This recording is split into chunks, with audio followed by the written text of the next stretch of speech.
Why?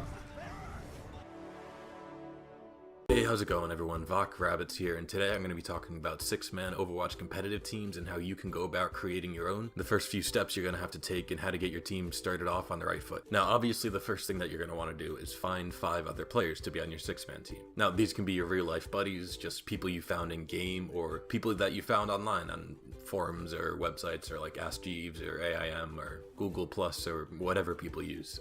When you're recruiting your 5 other players, you don't really want to look at stats right now. You want to find people that are within your skill level, but you're not looking for the best players. The players that you're looking for is the players with the attitude that you want. A sort of serious attitude about the game, who will work as a team and want to work as a team, and who want the same things that you do out of a team. When you're recruiting each player, it's important to tell them what you want to do as a team. Whether your goal is to become competitive in a tournament setting, just stay amateur and be competitive in the normal rankings or what have you, you want to make sure that every person on your team understands your team's goals and wants to further those goals.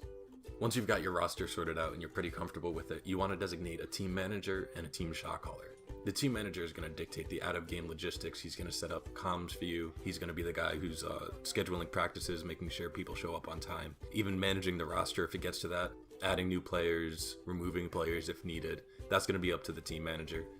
The team shot caller is going to be the guy who in-game is the leader. He's going to be the ultimate in-game authority. If he says go here, you go there. If he says pull this, you pull that. The shot caller has an important role because even if he's not making the perfect decisions all the time, as long as he's making important decisions and everyone is following those decisions, you increase unit cohesion. And unit cohesion is going to be the thing that sets your team above the other team. The stronger you play together, the better a team you're going to be. Once you have solid unit cohesion, you can all start working on individual skills, but once you can work together as a team, you're going to see a great improvement in what you can play and who you can beat. Now, to facilitate this cohesive game style, your team is going to need some comms. These comms should be independent of the game themselves, so even when you're not online in the game, you can still communicate with each other. You can use Skype, TeamSpeak, Mumble, Google Hangout, it doesn't really matter, as long as you have some way to clearly speak to each other. And that also brings in the fact that everyone on your team should have a microphone and should be able to speak, because it's going to be important for callouts, which I'll explain later. But get these comms, have your manager set them up. I've been using TeamSpeak for probably about 10, 11 years now, and it's a very solid program. Mumble I haven't used too much, but I've heard it's a pretty solid program. Skype can use a lot of bandwidth, so if people have kind of crappy internet, I probably wouldn't recommend Skype. Plus Skype, you can't push to talk, you get a lot of background noise, but Skype is free, so if that's something you're on a budget, then Skype's probably fine. I know there's something called Discord out there. I haven't really used it too much. I tried it and it was problematic. It didn't have a lot of the features that TeamSpeak had. So personally, I would suggest TeamSpeak or Mumble. That way you can set up push to talk, you could set up channel permissions, priority speaker, all that other kind of stuff that you're going to need in game, and that the sort of features that can just make your life easier. Now that you have these out-of-game comms, you want to be able to establish comms discipline in your teammates. What I mean by comms discipline is keeping everything you say on comms pertinent, clear, and concise. Try to make sure everyone on your team understands a cardinal direction system that you can use quickly in-game, whether it be north, south, east, west. There's no compass in the game, which makes it difficult to call directions, so make sure that when someone on your team says fair on our right, everyone on the team knows where the right is. Another thing to note is that when you're speaking in your comms during the game, try to keep things as concise as possible. You don't need to recite a soliloquy to tell people that there's a bastion set up. When you're making a call out, it really should be only 3 words: name, direction, and altitude, or any other specific locational designator that you feel fit. For example, soldier left high. That tells people that there's a soldier to the left of us, and they should be looking up to find him. So either he's on a platform or on big girls or whatever it may be. Soldier left high conveys all the information that you can as concisely as possible. Try to keep salt and rage out of your comms as best you can.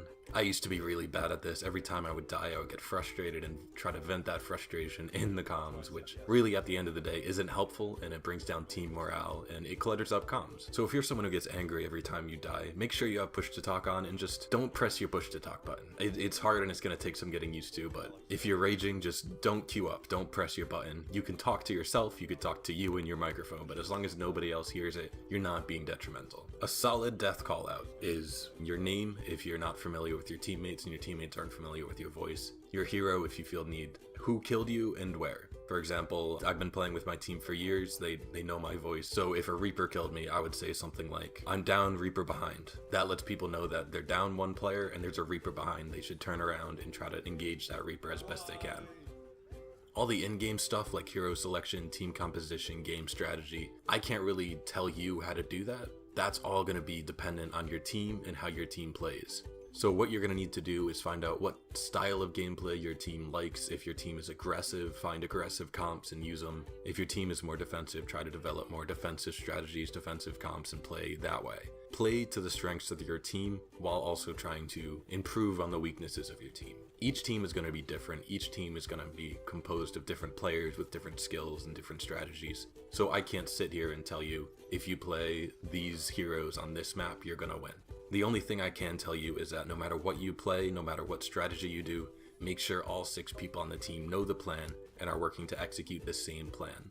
If everyone's just off doing their own thing, you might as well just be with 5 random people. You have a team leader, make sure you're doing what the team leader says. Even if you think he's making the wrong decision, if all 6 people are doing something together, even though it's less than ideal, you're going to be way more effective than if you and a couple of other teammates split off and do your own thing. If you want to do your own thing, then competitive team gameplay is not for you. At the end of the day, I've found that unit cohesion trumps individual skill every time. The last thing I can tell you is to stick with it. You're going to lose in the beginning and you're probably going to lose a lot along your career, but just stick with it, don't get frustrated. Try to improve yourself and your team. Stay in the mindset that you can always get better, you can always improve. Every loss is a chance to improve on yourself and your strategies. Develop a practice and a play schedule and stick to it.